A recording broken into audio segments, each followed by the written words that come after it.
চীন সফর শেষে দেশে ফিরেছেন প্রধান উপদেষ্টা। এবারের সফর কিন্তু দেখায় দেওয়ার মতো সফর করে এসেছেন অন্তর্বর্তী সরকারের প্রধান উপদেষ্টা ডক্টর মোহাম্মদ ইউনূস।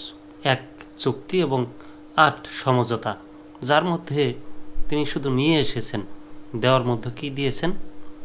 এতদিন কিন্তু আমরা চুক্তি হলেই, কোনো দেশের সাথে চুক্তি হলেই, চুক্তিতে আসলেই আমরা পার্শ্ববর্তী ভারতই দেখেন, ভারতের সাথে যত চুক্তি হয়েছে এতদিন আমরা শুধু বলছি যে ভারত শুধু নিচ্ছে, আমরা কি পাচ্ছি।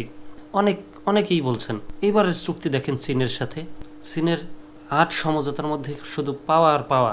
যারা এই কয়েকদিনের, এই 4 দিনের খবরগুলো দেখেছেন, সব কয়টা খবরে শুধু পাওয়া আর পাওয়া। পানি চুক্তি হয়েছে 50-55 বছরের।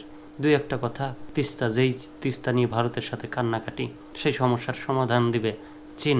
তো এই ধরনের, এবং বাংলাদেশ থেকে যাবে কি, যাওয়ার মধ্যে শুধু এই যে কৃষক যে ফসলাদির দাম পায় না, এরকম ফসলাদি সেই দেশে রপ্তানি, শাকসবজি রপ্তানি করার কথা বলে এসেছেন।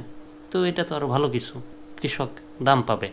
আলু মাঠে পুড়িয়ে ফেলা হয়, খেতে রাস্তায় ঢেলে অবরোধ করা হয়, ধান খেতে পুড়িয়ে দেওয়া হয়। তো সমস্যা কি, ভালো কিছু করে এসেছে, ভালো কিছু অর্জন দেশের জন্য বয়ে নিয়ে এসেছে। বিস্তারিত পড়ব। চীন সফর শেষে দেশে ফিরেছেন প্রধান উপদেষ্টা। চীনে 4 দিনের সরকারি সফর শেষে দেশে ফিরেছেন অন্তর্বর্তী সরকারের প্রধান উপদেষ্টা অধ্যাপক ডক্টর মোহাম্মদ ইউনূস।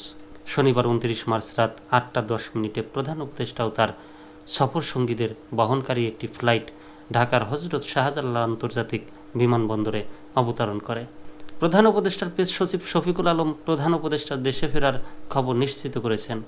এর আগে চীনের বেইজিং ক্যাপিটাল আন্তর্জাতিক বিমানবন্দর থেকে ডক্টর ইউনূসকে বিদায় জানান চীনের প্রেসিডেন্ট শি জিনপিংয়ের চিফ প্রোটোকল অফিসার ও পররাষ্ট্র মন্ত্রণালয়ের সহকারী মন্ত্রী হং লেই। এর আগে 4 দিনের সফরে 26 মার্চ চীন সফরে যান অন্তর্বর্তী সরকারের প্রধান উপদেষ্টা ডক্টর মোহাম্মদ ইউনূস। এরপর বোয়াও ফোরাম ফর এশিয়ার BFA মহাসচিবের আমন্ত্রণে 26 ও 27 মার্চ দেশটির হাইনান প্রদেশে অনুষ্ঠিত BF বার্ষিক সম্মেলন 2025-এ যোগ দেন তিনি। সম্মেলনের সাইড লাইনে ডক্টর ইউনূসের সঙ্গে সাক্ষাৎ করেন চীনের স্টেট কাউন্সিলের ভাইস প্রিমিয়ার ডিং জুয়েশিয়াং।